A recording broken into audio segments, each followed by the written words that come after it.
Steve, this is Ben. Today we're going to talk about the Krump, particularly the Nimble version of the Krump. So I see two different applications really of the same kind of a cutting action. One being the Nimble version and the other being the cut against the flats. Today we're talking just about the Nimble crooked cut. So what is a crooked cut?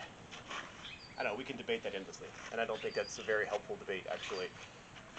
We know a couple things about it. One, you're crossing the arms through that cut, right? And to some degree, that gives you some lateral motion, so you're putting pressure off to the side rather than directed straight down the center line. I don't think you need to get more complicated than that. You can talk about where the feet are, where this kind of stuff is. I'll talk about how I like to do it, but I think that endless debate about defining the Krump isn't helpful. Conceptually, it's very simple. So, the Nimble crooked cut, in most cases, talks about using some footwork to kind of create a safe space so that you can make this cut happen. And as you're doing this, you're leaping offline, and we'll talk about how I like to kind of do that in a second. We'll also kind of talk about my feet. But let's first talk about Schrankhood. So the Krump is said you can do it from the Schrankhood or from over the shoulder. Notice that neither of these are, the shoulder position isn't called Pontag at this point, I don't think. I don't think that cares. So we're again not caring about overly defining these guards the way that some people in the HEMA world do these days. So what is a Schrankhood? Again, keeping it very simple, probably hands low and the tip offline. Right, my tip's down here, I'm kind of thinking of this more as Albert-ish. And whether it has to be here or one particular foot forward, I think, again, you're getting into minutia.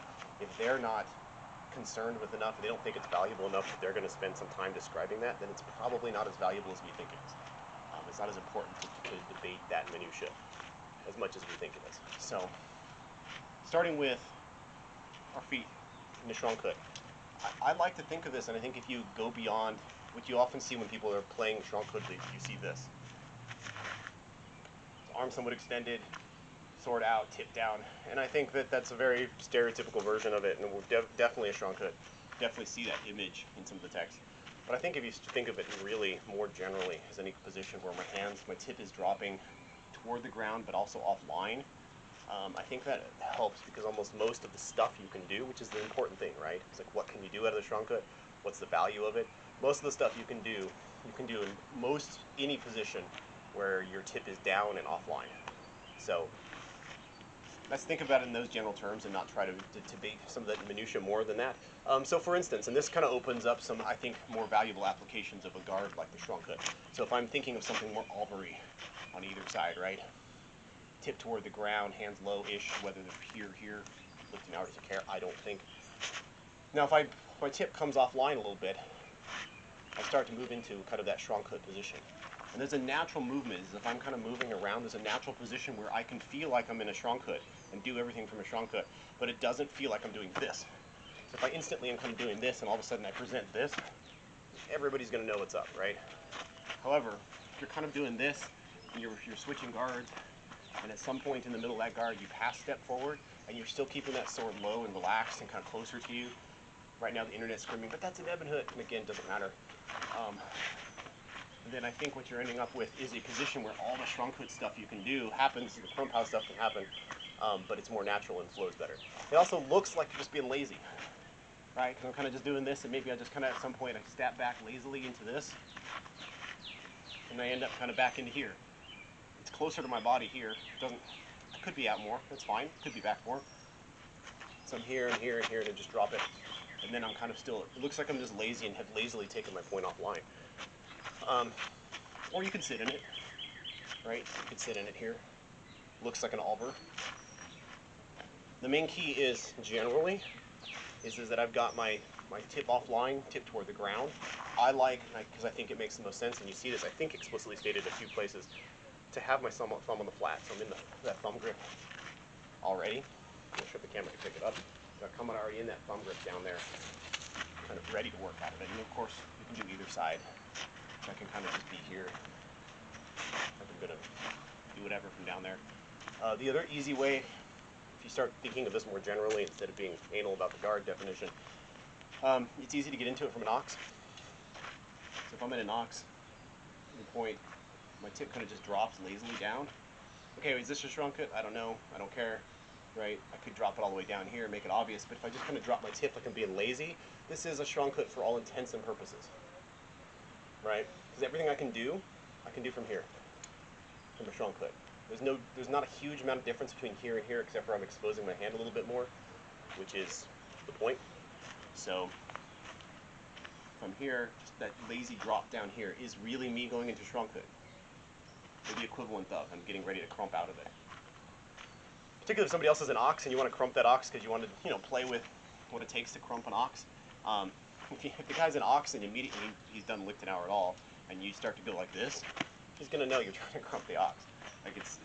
But all you have to do really is come at him with the same ox, drop that tip a little bit, press, drop the tip, and then you can crump the ox just as easily as you could have with a very stereotypical shrunk cut. Make sense? So we're thinking about that position being one of the starting places and ending places of this crump how, as well as over the shoulder. And let's talk about the nimble version. Why we call it a nimble cut? There's a lot of hypothesis on that. Mine is because my feet are being super nimble. Well, as much as I can be, as considering my weight. But so you want your feet to be super nimble because you are using that distance management to keep yourself out of the way. So if I'm here and I'm kind of working whatever, and I'm dropping into my shrunk cut a little bit, my feet, what I'm shooting for is an offline leap. What I'm doing is trying to maintain that distance. If he is cutting down at this angle, I'm trying to maintain my distance away from where that cut is and trying to get reach on him with that cut. So what I like to do is I like a leap, but I don't want this leap. I don't want like a power leap for me, like a spring. I don't want that position. I want to do is move my body nimbly out of the way instead of that kind of strong, structural, rooted balance stance leap. So what I end up doing is, for me that works, is here, and then a leap out of it and continually moving offline. So my first step is boom, and then I'm kind of coming like I'm going to come around with that back leg for a triangle step, but I'm just going to keep kind of shuffling, just offline a little bit. So it ends up being just light toes at the end of that. Light toes. So just leap and light toes. I think that's, to me, feels like in the spirit of what you'd expect out of a cut or an approach to, that is nimble. Right? So leap, nimbleness, either side, of course. Just practice those nimble feet, just working that nimbleness without even the hands. Just that kind of leap and light toe steps, and it kind of. So to me, why this works is it allows you just to kind of really quickly and nimbly maintain the distance that you're trying to do. So for me, what's the point of the nimble crooked cut? What I'm trying to do is, in this case, I think hit the hands, particularly from below, is great. Also from up here, in a way that positions me so that I'm out of the cutting arc of where they're coming at me from. Why am I doing that instead of just a straight overhow? Well, part of the reason for me, I think, is that I'm sacrificing some of the more structural stuff that you're going to get from just a plain old overhow cut, and I am adding a little bit of positioning, and some of that's going to probably take away some of the cutting potential of that cut, but I don't think it matters because you're shooting for hands. You're keeping yourself out of distance. You're not putting yourself in, committing yourself to something. Worst case scenario is nothing happens. You just keep working, right? Because you're keeping that outside distance. Right? You're not committing yourself. There's very little risk to that failure. If you hit him on the hands and maybe just do a superficial cut, but fine. A cut to the hands sucks regardless. Trust me. So a cut to the hands regardless, and yeah, it's fine. I'm not shooting to cleave the hand in half with this, at least from my point of view. A lot of other people probably differ in that. So if I'm cutting here, I'm going to start it in my kind of lower shrunk cut. I'm not going to do stereotype. I'm just going to keep it a little closer for me. And I'm shooting for that nimbleness. What I like to do, what works, especially from the low one, is for me to sweep almost horizontally, really. You can do vertical if you make it, and you want to make it a vertical cut, sure. You want to go horizontal, sure. You want to do it from below, an unter, up from below, and have it end kind of sweeping over the shoulder, sure. I don't think any of that matters. The text doesn't specify. I can't think of one that particularly does too much, right? I'm just crossing my hands out of that guard. So if it comes in a horizontal sweeping motion, great. Or rising, or descending, it's all good, right? I particularly like the horizontal sweep. Nod to James Clark from his Montante stuff years ago that kind of talked about this in relationship to the Crump, which I think really helped me think about this better.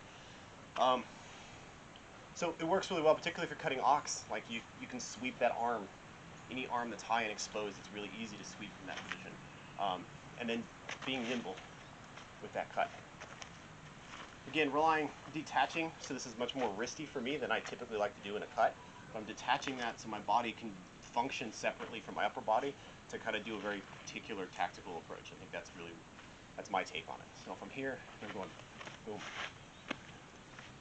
Cuts coming in. This might be against somebody in an ox, it might be somebody cutting in. I'm just trying to tag the hands safely and keeping myself out of range. Cutting through that crump, crossing those hands. For me, I don't like this crump. Straight windshield wiper out. I feel like what works best for me is light, loose hands, arms extending so that there's a nice straight line. You can see it right there, nice straight line from my shoulder to my tip as I crump. And then a little offline motion. And then follow through if you want to, or in the other crump, into the other Schranke, I mean. Fine. Or if you want to keep it going, keep moving around, it works fine too. Again, goal is tagging the hand in a way that's safe overall. All right, that's it. Next time.